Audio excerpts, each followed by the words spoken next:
Well, as a member of the roadside safety research community, every day one of my goals is to look into ways and pursue ways to increase occupant safety.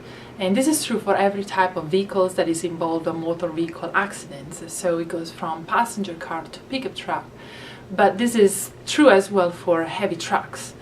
We have seen in the past years that been a lot improvement in applications, especially lately, of those type of technologies that are meant to assist the drivers to avoid accidents, the so-called crash avoidance technologies.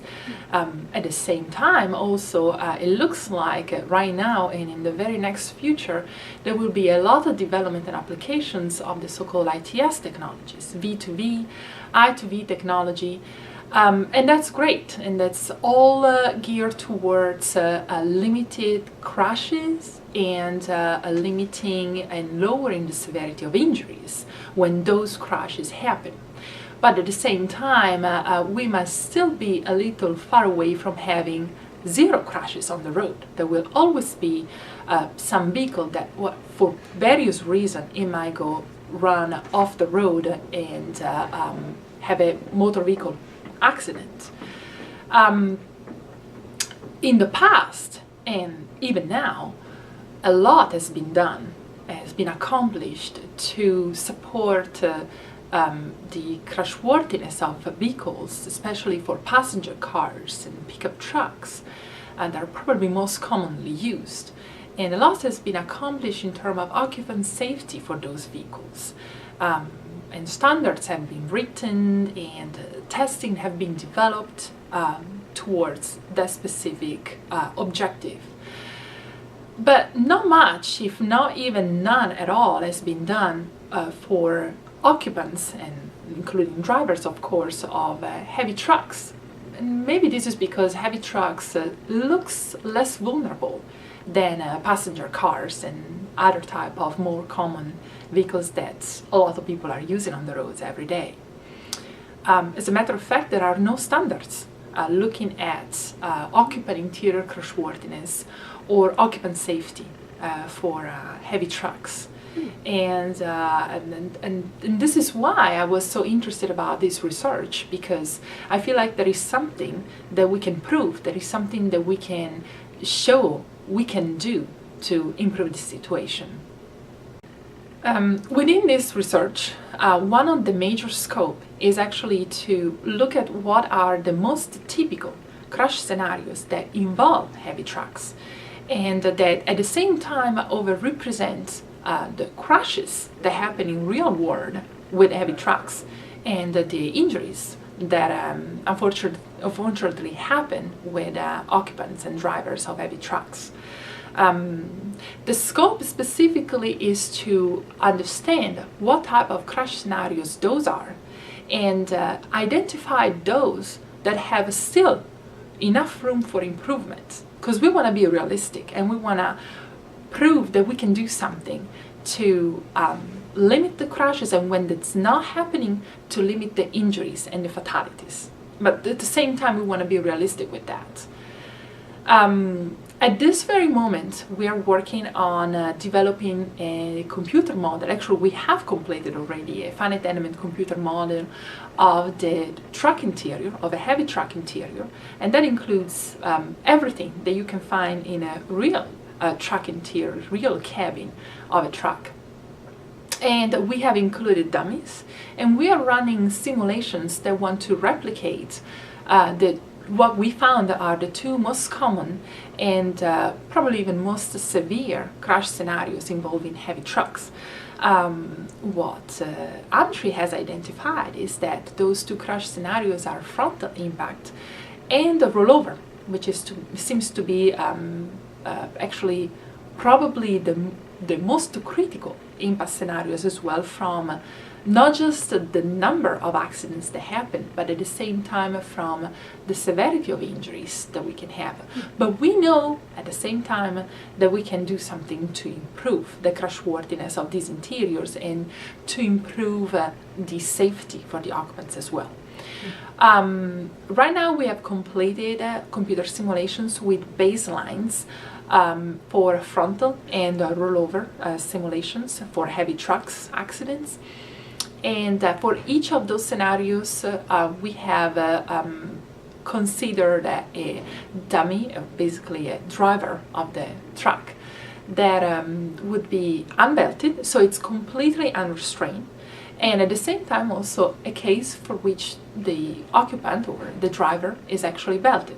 And keep in mind that nowadays there is no law enforcement for truck drivers to use a seatbelt.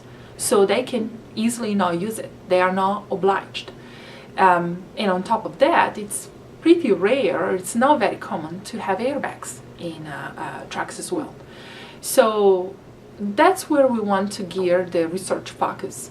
What we can do in terms of developing occupant restraint systems and possibly optimize them so that we can limit the injuries that would occur during those specific car crashes or heavy truck crashes.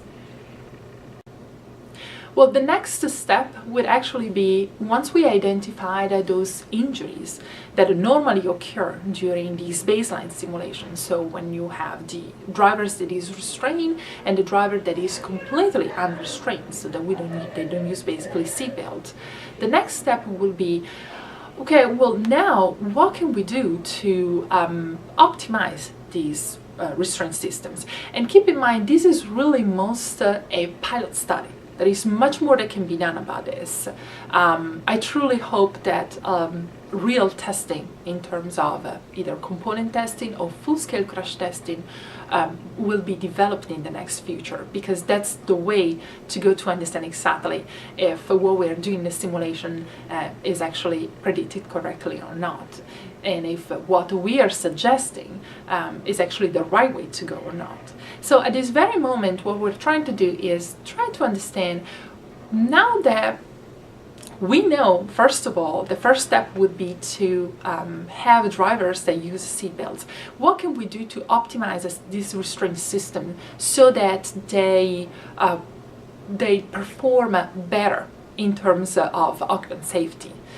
For example, should we pretension the seatbelt system? Should we change a different load curve?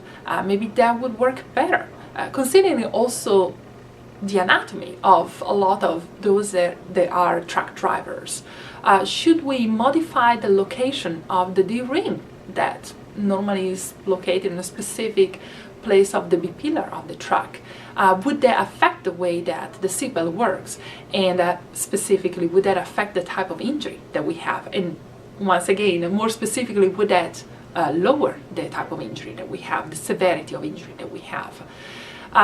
This is mainly what we're trying to do. We're not trying to solve the problem with this project, but we're trying to sensitize the public and showing them what is really the next step, and especially making federal or governmental agencies understand that we need to address this issue. And there is room for improvement, and we do have the capability to do that. We have the technology to do that. It's just a matter of focusing our interest in that.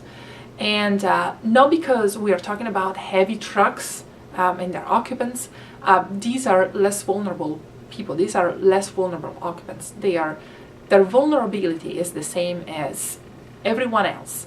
It doesn't matter that you are in a big vehicle, or bigger vehicles, or in a higher vehicles. You still have, and the numbers show that, you still have a considerable amount of crashes that involve these heavy trucks. I believe it was almost 350,000 every year. And you still have a lot of fatalities, you still have a lot of injuries, and severe injuries most of the time. So that's what we're trying to do. We want to show that the problem is there is room for improvement, there is the technology to do that, and we probably should focus our attention on specific aspects.